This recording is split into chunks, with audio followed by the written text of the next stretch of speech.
Hi, and welcome to this week's episode of What's Going On. I'm Pastor Katie here at First United Methodist Church in Yankton, South Dakota, and I'm glad you could join me for this episode. In this episode, we're going to be covering kind of some things that we did in January, including the town hall discussion that we had this past Monday night here at the church and kind of some follow-up things as well. But I want to explain a little bit like why are we talking about these things? How did that come about? And so I want to go back to December. These things have been going on for a while. When I talk about these things, what I'm talking about is our denominational differences over the topic of human sexuality, in particular, people's beliefs around homosexuality and whether or not the church should marry people who are homosexual and in same-sex relationships and allow them to be ordained as pastors. As the United Methodist Church, we already affirm the sacred worth of every human being. We already allow for everyone to be members of the church. Those things already exist, already are happening. Those are the two restrictions that we currently have in our Book of Discipline, which is our governing document. And that has been debated within the church and within the structures of the church for quite a while now.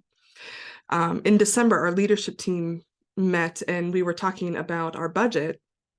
Early in December, we were predicted to have a significant shortfall between what we needed to finish the year and what was projected to come in. It was around $50,000 that we were looking at, that we were going to end the year short, which is not a great feeling. And so we were talking about that, having a hard time setting the budget for 2023, knowing that we didn't really want to repeat that. But then out of that conversation came the conversation about if people want to feel confident in being a part of our church, they need to know who we are. And we've been kind of in this holding pattern for a long time. The United Methodist Church globally has sort of been in a holding pattern for a long time.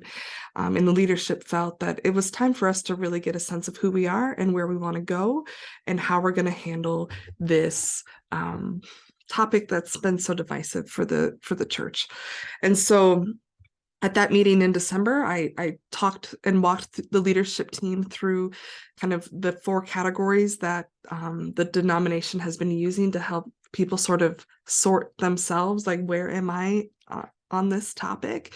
And we use the language of progressive and traditional. Progressive are people who affirm homosexuality and would like for the church to change the language within the Book of Discipline that says homosexuality is incompatible with Christian teaching, and to one day allow for homosexuals who are practicing homosexuals to be ordained and to be married within the church. So those are the progressive side. And then there is the traditional side, which would like to retain the language that is currently in our Book of Discipline that I've just said, that homosexuality is incompatible with Christian teaching, and to keep the prohibitions on homosexual marriage and ordination.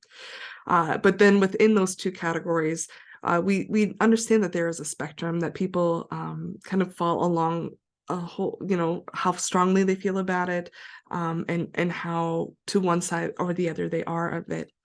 And so on the extremes, you have people who we call incompatibilists.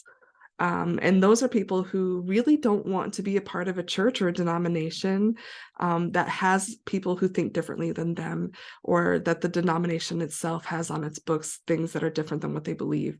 And so on the progressive side, you have people that are working and want to be in a denomination where homosexuality is affirmed everywhere.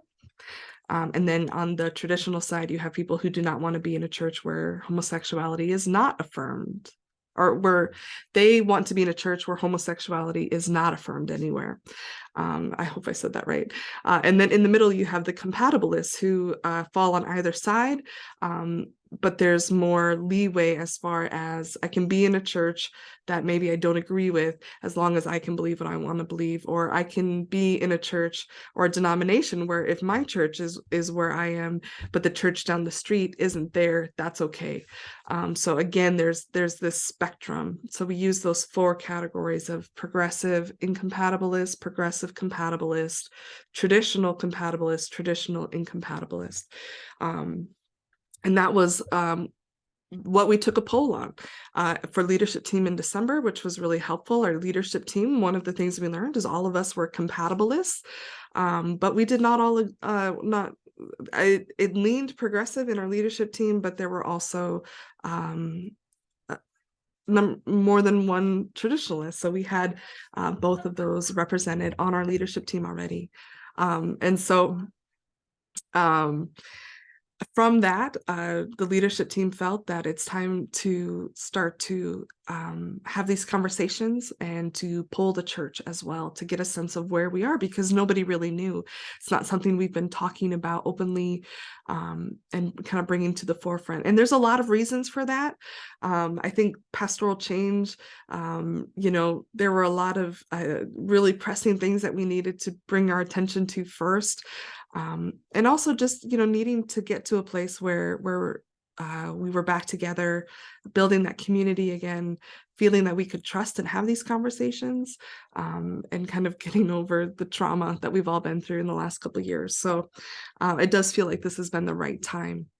And so out of that conversation, I was asked and sort of kind of offered, I'd been thinking about it for a while, to offer a class on homosexuality in the Bible and really looking at the passages in scripture that talk about it. And so we offered that in January. We did 3 sessions. We had it available on both Wednesday nights and Sunday mornings. And we had about 40 people attend at least one session of that class. And so that was a really great turnout.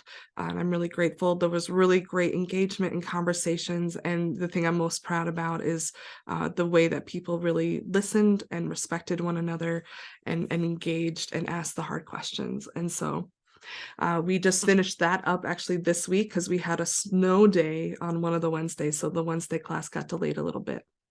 And then we also put on the schedule for the end of January, there was a town hall discussion. And the leadership team led that meeting, that discussion night. We had like about 65 people in attendance, either in person or on the Zoom call. And that meeting, again, I love our church and I love our people and the way that they can be open and respectful and kind and engaged and all of it. So that really was wonderful. And also, it didn't help that it did help that the leadership team brought treats, because I mean, doesn't treats help everything? The meeting, basically, to give you kind of an overview, Susan Shavy, who's the chair of our leadership team, opened the meeting with a word of prayer and then introduced the leadership team and kind of gave an overview of what each team does. Which again, we had a couple new members that are now on leadership team and a couple that rotated off at the end of December. So Karen Miller now serves on SPPR, which is our staff parish relations team. And we have Merle Brandt came back onto trustees. He rolled off and then rolled right back on, which he is allowed to do. You can do 2 consecutive terms before you have to take a break. And we do have someone who has applied for the open finance position, but they need to join the church first, which they are actually doing this coming Wednesday night. So we are very blessed. And then once they've joined the church, the leadership team can officially approve them to join the finance team.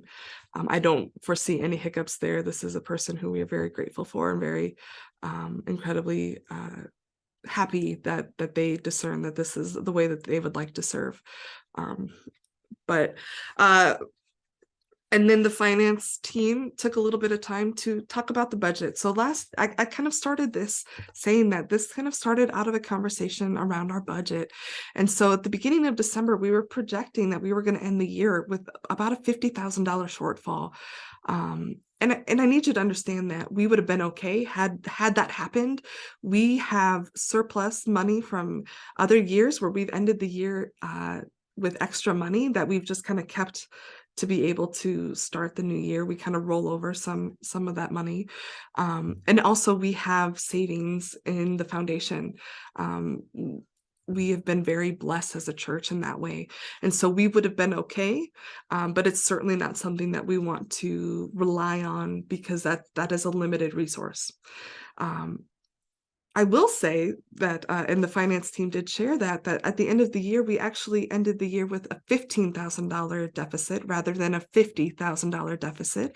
And that was to the generosity in the month of December as the finance team kind of shared what was happening, and also to our committees and staff who have budgets within the church who looked and said, we're not going to spend all of our budget this year. We're going to hold off because we know where the finances are right now. The finance team did a wonderful, difficult job of trimming the budget as best we could, but we still are coming into 2023 with the projected shortfall between what we kind of anticipate to come in if nothing changes versus what we need to spend in order to do the work and to pay our staff and things like that. And so and they were very good about making it clear that this is not unusual for the finance team to approve a budget in this way, but it is different in that they kind of took out all of the buffer that we've had in the past in our budget. So the budget now reflects more accurately what we actually spend to do the ministry that we do. And so we do want you to consider what you can do to help. Again, it's about a $50,000 difference between when we look at our pledging and look at kind of what people consistently give versus what we need to spend to do ministry. And if there is a way for you to help fill that gap, that would be wonderful. But we also recognize that part of that is you want to feel confident that the church is going where the church is going, so that you can say either I'm all in, I'm with it, or this is maybe not for me. We kind of have seen that there's been a little bit of hesitancy, a little bit of I've got one foot in, one foot out type of way commitment in serving and in giving and in attending. And we really want people who are wholeheartedly, this is our church, this is our family, this is where we are going to live out our faith and be a part and do the mission and work that God has called us to do and be a beacon of light for the world. And so, that was part of the impetus for starting to have these conversations, is to really give people the confidence that this church is for them, that this community of faith is for them, that they are welcomed here and that they are wanted here. And this is who we are and this is what we're about. And so that's kind of part of what we talked about and part of the reason we had the meeting. And then after that, I dived into our denominational discussions, disagreements around homosexuality, and starting with the General Conference in 2016. General Conference is every 4 years, and that's where the Global United Methodist Church, because those are different things, gather to have legislation, to vote, to Holy Conference. And it's been contentious over the topic of homosexuality. In 2019, there was a special called session of General Conference to just talk about that one thing, where the traditional stance and the language that is currently in the Book of Discipline was upheld with stricter consequences for people who went against those statements in the Book of Discipline. However, none of that ever actually, I think, really got lived into. What 2019 did for some, they had hoped that would be the end of the debates, the end of the discussion. And what it turned into is, I think it really put a resolve in a lot of people to continue to work for what they wanted the United Methodist Church to be. This past year in May, a new denomination launched called the Global Methodist Church. Again, different. We are the United Methodist Church. There is now a Global Methodist Church. I might use the language of UMC, which is us, and GMC, which is my car. No, it is the Global Methodist Church. It is also my car, but that denomination is made up of people who would be categorized as traditional incompatibilists. They're the people who are really deeply uncomfortable with being a part of a denomination where there is anybody who's affirming homosexuality, and people who were deeply unhappy that even though the 2019 General Conference decision aligned with what they believed, the fallout of that did not go as they had wanted. And so there have been churches that are choosing to leave the United Methodist denomination all across our connection. Those are called disaffiliations. In the Dakotas Conference, which is all of the United Methodist churches in North and South Dakota, we have had 17 churches disaffiliate so far. 18 churches, 17 this year, 1 prior. Most of them going to the Global Methodist Church, although not all of them. Some, at least one we know of, has gone to a different denomination. Some might choose to go independent. That makes up about 8.4% of our total United Methodist churches in the Dakotas. And the sizes of those churches range from a couple of our largest churches down to very small churches that often share pastors. The conference has put out information saying that of the churches they know that are currently in the disaffiliation process, which it is a process, it takes a long time because you don't want any church to go through and make these kinds of decisions rashly or in a way that could be manipulative. They think that there will be a total of under 10% of our churches will choose to disaffiliate, which means 90% of the churches in the Dakotas Conference are going to most likely stay United Methodist. It is very likely at some point in the future that the United Methodist Church will become inclusive of homosexuals in ordination and marriage in some way, shape, or form. What that looks like, we cannot tell at this time. The next General Conference where any of those types of decisions could be made is happening in 2024. Up until that point, there's been kind of a moratorium on bringing up pastors on charges who are doing homosexual marriages within the church, even though it is against the Book of Discipline currently. Nobody is really getting charged. I'm not going to say nobody.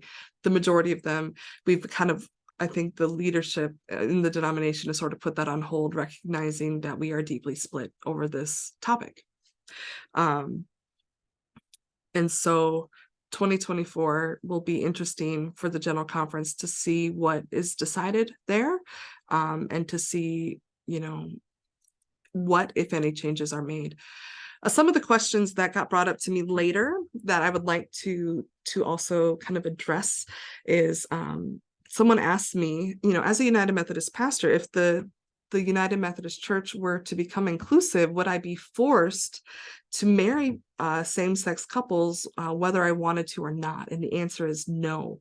Currently, I am not forced to marry heterosexual couples if I do not believe that they are ready for marriage, or that it's not the right thing for them to be doing. I already possess the ability to say no.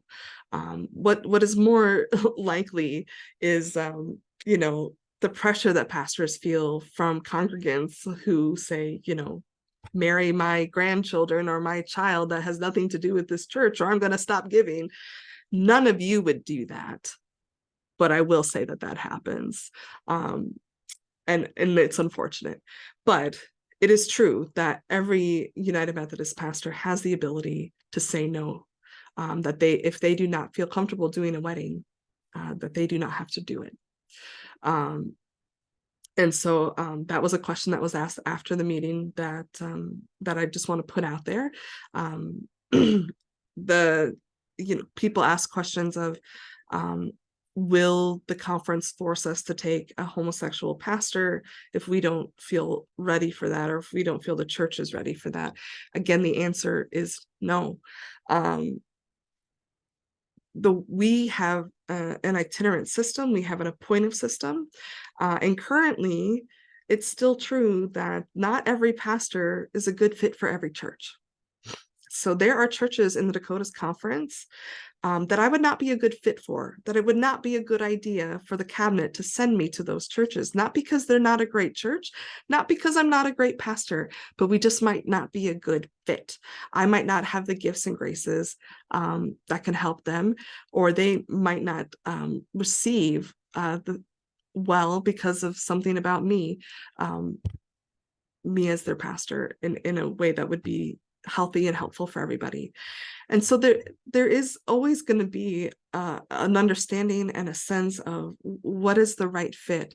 Now, there are churches that I do think would be ready for that and would not have a problem with that. And there are churches where I think all of our pastors have places that will work for them. And so again, you do, even though it's an appointive system, you do have a say, and it's our leadership team that will do that work. And so if that's something that, you know, you are really passionate about, again, serving on leadership team is the place that you're going to have the most voice in what happens in the church. And so keep that in mind, as we always are. Every year we'll be looking for people to serve on leadership team. I'm trying to think of what other questions were asked of me. I think those were kind of the big ones. If you're someone who did not attend the meeting and would still like to have your voice heard, I'm going to have Tiffany put in the comment in the description of this video on YouTube the link for the straw poll. On there, you will be able to check member or not member. That helps us because if there ever were a time that the church would want to come to a vote on something that's official, only members would be allowed to vote. And so it's helpful for us to kind of see where that is, and to see but if you're not a member, we still would love to hear your voice. The straw poll is not official. And so you are absolutely welcome. If you are connected to our church, if you care about what's happening, you are welcome to submit that as well. We also polled our youth group because a lot of our youth kids have been confirmed and are actually members of the church. But then we also have, again, some non-members, and those would include those who haven't been confirmed. And we have kids that attend our youth group that don't belong to any church, but they still are a part of our community. And so we still wanted to hear from them. So those have been added in since Monday night to our results. And then we are going to, in the March reminder, put the poll results that are total of what we've received both at the town hall discussion and subsequently until we need to put the reminder together. And so we do want to hear from you. Please only do the straw poll once, because otherwise it skews the results. I don't think I should have to say that, but I'm still going to say that I said it. Does that make sense? Yeah, I can tell you, and I'm going to pull up. So the results that I'm going to share with you are the results from both Monday night town hall discussion and our youth group results. All right, I should have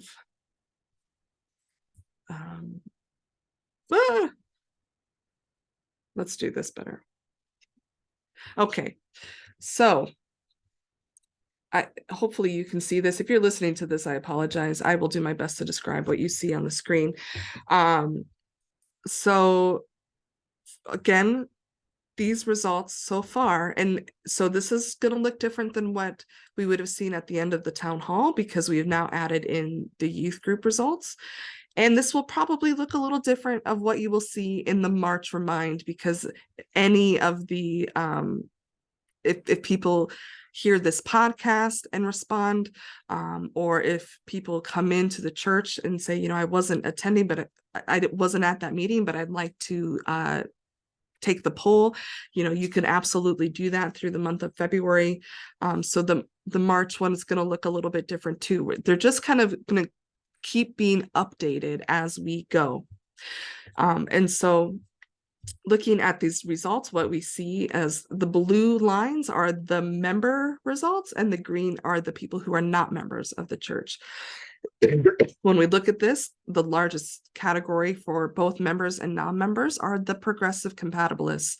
So far, of the people who have taken the straw poll, 31 identify progressive compatibilist of our membership, and 11 identify that way who are non-members. Looking, the next largest group would be our traditional compatibilists. The traditional compatibilist member group is 16, the non-member 2. So those are the two. Again, traditional are personally do not affirm homosexuality, but can be in a church or be a part of a denomination where others do affirm it. And the progressive compatibilists personally do affirm homosexuality, but can be in a denomination where there are other people who do not affirm it. And so they're just saying, this is where I am, but I'm making space for people who disagree with me. On the incompatibilist side, for the traditional incompatibilists, we have 8 members who took the poll who identified there, and 1 non-member who identified in that way. For the progressive incompatibilists, we had 11 members identify that way who took the poll so far, and 1 non-member who identified that way, again, who has taken the poll so far. And then we had 2 that really just wrote undecided. I just am not sure. Maybe this is the first time they've really kind of thought about things, and they're just not sure. They haven't sorted out their thoughts yet. And those were 2 of our members. And so right now,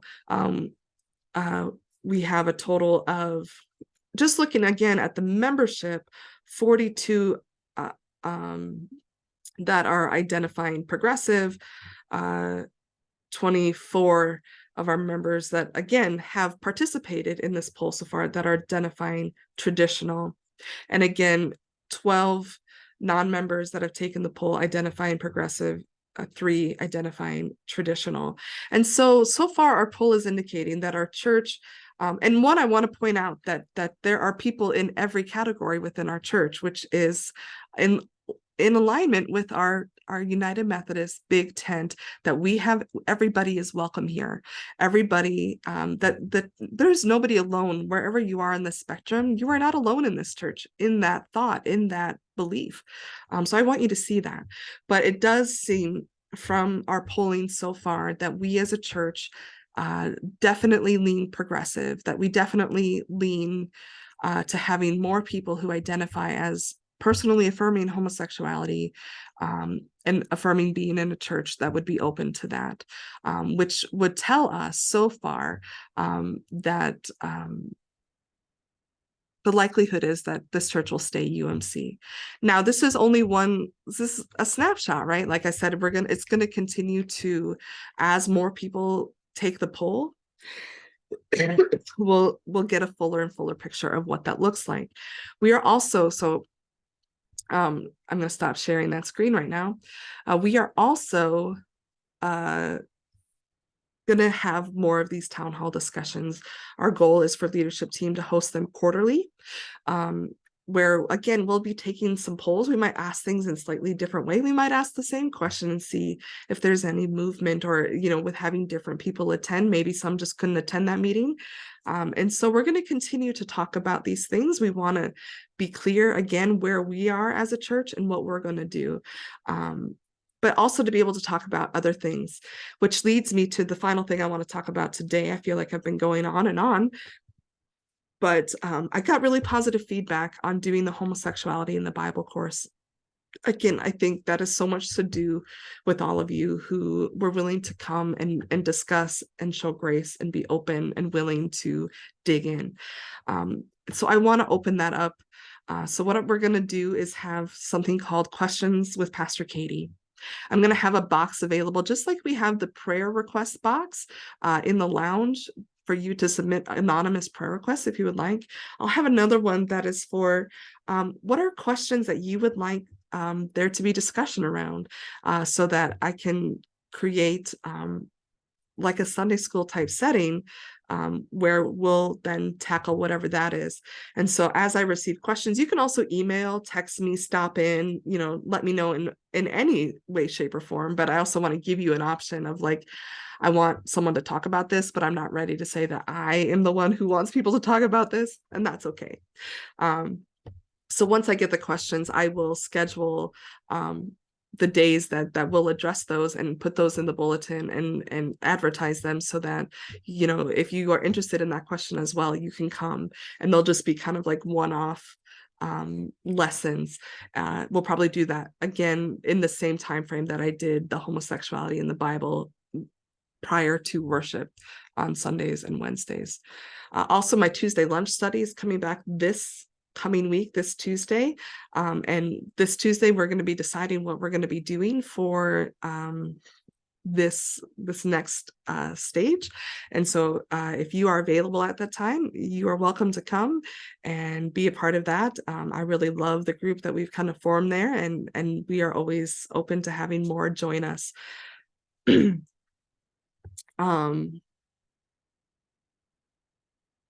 Feel like there was other things I was supposed to talk about.